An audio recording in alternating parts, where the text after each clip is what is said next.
अमित को अपनी माँ के जन्मदिन के लिए चैन लेनी थी, इसलिए वह अपने पुराने सुनार की दुकान पर जा ही रहा था। लेकिन उसने वहाँ कुछ शोर शराबा सुना।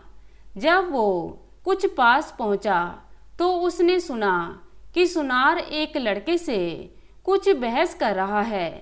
वो उस लड़के से कह रहा था कि इतनी भारी और महंगी चैन उसके पास कहाँ से आई, क्योंकि वो चैन उसी दुकान के सुनार की थी और वो लड़का कभी उस दुकान पर आया ही नहीं था।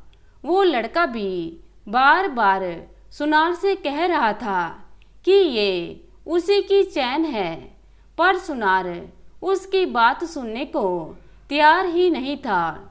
वो उसे साफ साफ चेतावनी दे रहा था कि अगर उसने सच ना बताया तो वो पुलिस को बुला लेगा। इतना सब सुनते सुनते अमित सुनार की दुकान पर पहुंच गया। सुनार ने अमित को बैठने को कहा, पर अमित के दिमाग में तो अभी भी उन दोनों की बहस ही चल रही थी कि अचानक उसकी नज़र उस भारी चैन पर चली गई। अमित ने सुनार से कहा, अरे भाई, क्या तुम्हें याद नहीं? ये चैन मैं ही तुम्हारी दुकान से लेकर गया था करीब 4 साल पहले। इस पर सुनार ने याद करते हुए कहा, हाँ बिल्कुल सही कह रहे हैं आप, पर ये लड़का कह रहा है कि ये चैन इसकी है। इस पर अमित ने उस सुनार से कहा, अरे भाई, वो सही ही कह रहा है। ये चैन मैंने एक शादी प्रोग्राम में इनके परिवार को ही गिफ्ट की थी। जब आज यह लड़का तुमको यह चैन बेचने आया ही है तो तुम ये चैन मुझे ही बेच दो, बदले में मुझसे इसका मनचाहा दाम ले लो। लड़का भी इस बात के लिए राजी हो गया। आखिर अमित उसका पुराना ग्राहक जो था, उसने खुशी खुशी वह चैन अमित को उचित दाम में बेच दी।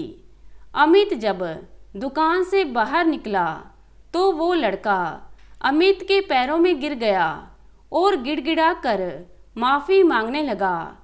उसने कहा, सर मुझे माफ़ कर दीजिए। दरअसल 2 दिन पहले मैंने ये चैन एक महिला के गले से लूटी थी और ऐसा मैंने इसलिए किया था क्योंकि मुझे अपनी बीमार माँ का इलाज करवाना था। सर, मुझे पैसों की बहुत ज़्यादा ज़रूरत थी।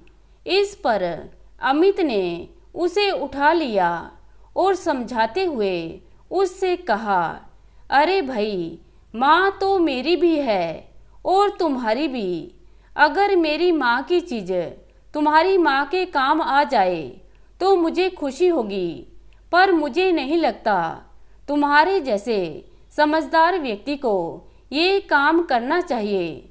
अभी इन पैसों से जाकर अपनी माँ का इलाज करवाओ और जब तुम्हारी माँ ठीक हो जाए तो मेरे ऑफिस आ जाना।